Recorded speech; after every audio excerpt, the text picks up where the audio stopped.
સ્વાધ્યાય 1.2ની 9મી રકમ. ધારો કે વિધેય એફ એનથી એન તરફનું છે. એફ એન જે આપ્યું છે ઇક્વેશન, જેને સાંકળતો નિયમ આપ્યો છે, એમાં બે ઇક્વેશન છે. જ્યારે એન અયુગ્મ લઈએ ત્યારે વાપરવાનું છે n+1/2 અને એન યુગ્મ લઈએ તો n/2 વાપરવાનું છે. પ્રત્યેક સભ્ય એ પ્રાકૃતિક સંખ્યા છે. આ દ્વારા આ વિધેય આપેલ છે. તો વિધેય એફ એક છે કે નહીં તથા વ્યાપ્ત છે કે નહીં તે નિશ્ચિત કરો. તમારા જવાબનું સમર્થન કરો. મતલબ એક છે તો કેમ છે એ જવાબનું સમર્થન થયું, અને નથી જવાબ આવ્યો તો કેમ નથી એ જવાબનું સમર્થન થશે. અહીંયા આપણે યાદી એટલે કે બે સંખ્યા લઈને એકમાં જઈશું. કે ધારો કે હું 3 અને 4 લઉં છું. 3 અને 4 બિલોંગ્સ ટુ પ્રદેશ. બરાબર, પ્રદેશ એટલે આપણો એન છે, એનમાં જ. હવે F3નું મૂલ્ય લયું છે તો 3 છે અયુગ્મ છે. તમે 1, 2 પણ લઈ શકો, 4, 5 લઈ શકો. કોઈ પણ બે સંખ્યાને પ્રાકૃતિક સંખ્યાને આપણે લીધું. હવે 3 અયુગ્મ છે એટલે આપણે આ ઇક્વેશન વાપરીશું. એટલે અહીંયા 3 મૂકેલું છે એટલે અહીંયા 3 મૂકીશું. એટલે 3+1/2 એટલે 4/2 બરાબર 2 મળશે. એટલે આપણને પેર મળી 3 અને 2ની. હવે F4 4 એ યુગ્મ છે એટલે અહીંયા 4 મૂકીશું. એટલે યુગ્મ માટે n યુગ્મ છે માટે n/2 છે. એટલે અહીંયા આવશે 4/2 બરાબર 2 આવશે. તો આનું જે પેર આવશે એ 4 અને 2 આવશે. ટૂંકમાં અહીંયા જે પ્રતિબિંબ છે 3 અને 4ના પ્રતિબિંબ એ 2 જ મળે છે. એટલે 3નું પ્રતિબિંબ પણ 2 છે અને 4નું પણ 2 છે. એટલે આ 3 અને 4 બે ઘટકો પ્રદેશમાંથી લેતા ભિન્ન ઘટકો, તો એનું પ્રતિબિંબ 2 મળે છે. તો આ અનેક એક વિધેય કહેવાશે. એટલે ટૂંકમાં આવી રીતે લખવું હોય તો આમ 3 અને 4 બિલોંગ્સ ટુ એન, પણ x1 આ x2 છે. x1 is not equal two x2, પરંતુ F3 બરાબર F4 આવે છે. આવું પણ લખાય, આવે છે. એ ના આવવું જોઈએ. આ 3 ને 4 સરખા નથી તો આ મૂલ્ય પણ સરખું ના આવવું જોઈએ. ફરીવાર એટલે બીજી રીતે કહેવું હોય તો પ્રદેશના ભિન્ન ઘટકોના પ્રતિબિંબ ભિન્ન મળતા નથી. પ્રદેશના ભિન્ન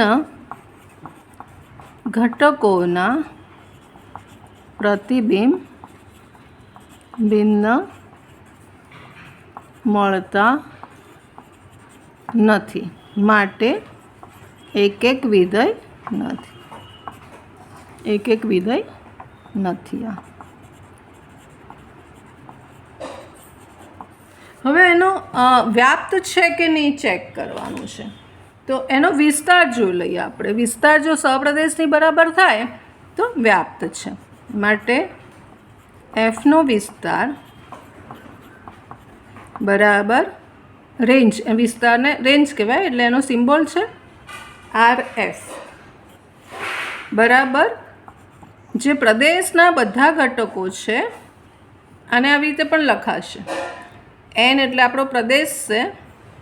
એ પ્રદેશના બધા ઘટકોને Fમાં મૂકવાના.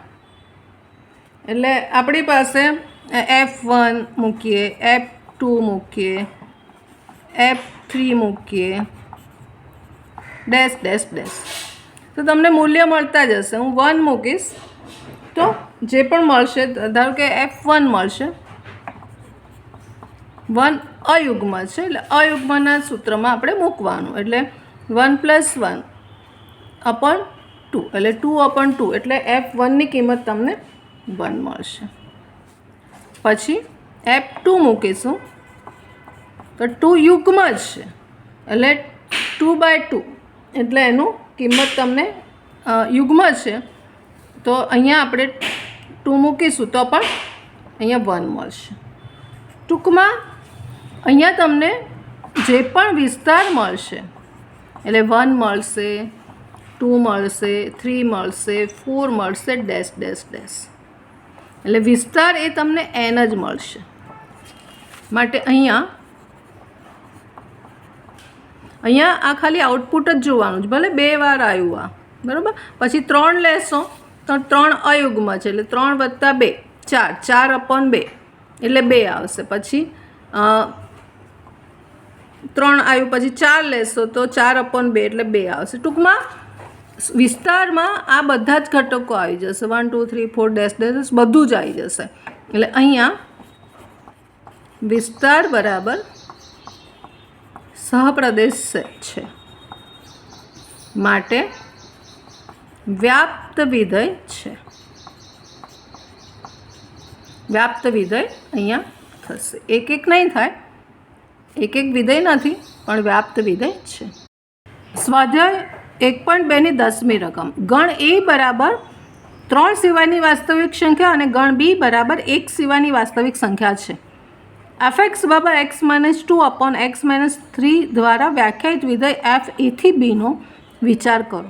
શું f એ એકિક અને વ્યાપ્ત છે? તમારા જવાબનું સમર્થન કરો. એટલે આપણે ચેક કરવાનું છે, એકિક છે, હા જવાબ આવ્યો તો કેમ હા કેમ છે, અને ના હોય તો કેમ નથી, એ વિચાર કરવાનો છે. હવે અહીંયા વિધેય આપણી પાસે આપેલું છે a થી b. એ એટલે 3 સિવાયની વાસ્તવિક સંખ્યા, એનો પ્રદેશ છે, અને સહપ્રદેશ છે 1 સિવાયની વાસ્તવિક સંખ્યા, a થી b પરનું છે. અહીંયા વિધેય જે વ્યાખ્યાયિત છે એ ઇક્વેશન છે, જે સમય પદાવલી છે x - 2/x - 3 દ્વારા એ નિયમ સાંકળે છે. હવે અહીંયા એક વિધેય છે કે નહીં ચેક કરવા માટે આપણે વ્યાખ્યાથી જઈશું. 2 ઘટકો લઈશું પ્રદેશમાં, x1 અને x2 બિલોંગ્સ ટુ પ્રદેશ, અને લઈશું એનું f આગળનું મૂલ્ય સરખું હોય તો 2 ઘટકો સરખા હોવા જોઈએ એક થવા માટે. આ એની વ્યાખ્યા છે કે 2 ઘટકો પ્રદેશમાંથી લેતા એનું f આગળનું મૂલ્ય જો સરખું લેતા જો બંને ઘટકો x1 x2 સરખા મળે તો એ એક વિધેય છે. આપણે ચેક કરવાનું છે. હવે f x1 એટલે અહીંયા આપણે જે આપેલું છે x1 મૂકીશું ઉપર નીચે, એટલે x1 - 2/x1 - 3, અને અહીંયા f x2નું f આગળનું મૂલ્ય, તો આપણે આ xનું f આગળનું મૂલ્ય છે, તો અહીંયા આપણે x2 મૂકીશું, x2 - 2/x2 - 3. હવે સાદુરૂપ એનું આપવાનું છે. આપણે ક્રોસ ગુણાકાર કરીશું. પહેલાં x1 ને બંને સાથે ગુણીશું, એટલે x1 x2 અને x2 સાથે, પછી 3 સાથે, એટલે -3x1. હવે -2 ને બંને સાથે ગુણીશું, એટલે -2x2 +6 આવશે. સેમ વસ્તુ અહીં કરીશું. x1 ને પહેલાં ગણીશું, x1 x2 -2x1, હવે -3 ને -3x2 +6 આવશે. 6 બંને બાજુ ઉડી જશે, x1 x2 ઉડી જશે. ફરીવાર આ લખીએ તો -3x1, આ -2x1 આ બાજુ લઈએ એટલે +2x1, આ -2x2 અને -3x2 ને આ બાજુ લઈએ એટલે +3x2 બરાબર 0 થશે. હવે સાદુરૂપ આપીએ તો અહીંયા -x1 વધશે, અહીંયા +x2 વધશે બરાબર 0, અને માટે x1 બરાબર x2 થઈ ગયા, અને માટે f એ એક વિધેય છે. એક વિધેય બનશે. હવે વ્યાપ્ત માટે આપણને ખબર છે કે એના પ્રદેશમાંથી આપણે કોઈ ઘટક લઈશું. આ પ્રદેશ છે એનો બી, એટલે પ્રત્યેક વાય બિલોંગ્સ ટુ પ્રદેશ નહીં સહપ્રદેશમાંથી આપણે લઈશું. બી એનો સહપ્રદેશમાંથી ઘટક લેવાનો છે. સપ્રદેશ છે R-1. એવા સપ્રદેશમાંથી આપણે y લેતા એના માટે y માટે કોઈક ઘટક x બિલોંગ્સ ટુ પ્રદેશમાં મળવો જોઈએ, બરાબર. કોઈક ઘટક x બિલોંગ્સ ટુ પ્રદેશ. તો ક્યાંથી મેળવવાનો છે? આપણી પાસે ઇક્વેશન fx બરાબર છે એ y કહેવાય. y બરાબર આપણને આપ્યું છે x-2 અપન x-3. આને લેવાનું છે અને અહીંથી x શોધવાનો છે. કયો x? ઘટક x પ્રદેશમાં કયો? એટલે x અહીંથી શોધીશું. અહીંયા xને સૂત્ર કરતાં બનાવીશું. એટલે અહીંયા ગુણાકાર કરીશું. xy -3y = x-2. આપણે x શોધવાનો છે, x સૂત્ર કરતાં બનાવવાના છે. એટલે xવાળા પદો ભેગા કરીશું. xy આ -x આ y વાળું આ બાજુ લઈ લઈએ. એટલે માઇનસ આ બાજુ હશે 3y -2. xને અહીંથી કોમન કાઢીશું. x કોમન એટલે અંદર રહેશે y -1 = 3y -2. માટે x આપણને મળી જશે x બરાબર 3y -2 અપન y -1. બિલોંગ્સ ટુ પ્રદેશ છે જ. બિલોંગ્સ ટુ પ્રદેશ છે. પ્રદેશ કયો છે આપણો? R-. એટલે અહીંયા આપણે વાયની કિંમત, આ આપણો વાય છે એ સપ્રદેશ છે, એક નથી લેવાનો. જો સપ્રદેશમાં એક નથી એટલે એક સિવાયની કોઈ પણ વાસ્તવિક સંખ્યા અહીંયા વાયની મૂકશો તો એક્સનું જે સાદુરૂપ આપશે, એક્સ જે આપણને મળશે એ પ્રદેશમાં હશે જ. એટલે 3 સિવાયના બધા અહીંયા ઘટકો મળશે આપણને. 3 નહીં મળે. એક્સ બરાબર એ પ્રદેશમાં મળશે. તો આ આપણો એક્સ મળી ગયો. હવે બંને બાજુ આપણે એફનું મૂલ્ય શોધવાનું છે. એટલે એફનું મૂલ્ય બરાબર વાય થવું જોઈએ. એટલે અહીંયા આપણે એફ લખીશું 3y -2 અપન y -1.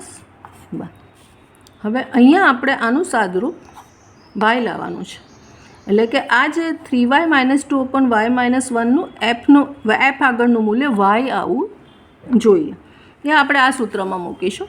જ્યાં પણ એક્સ છે ત્યાં આ એક્સ છે ઉપર નીચે, ત્યાં આપણે 3y -2 અપન y -1 મૂકીશું.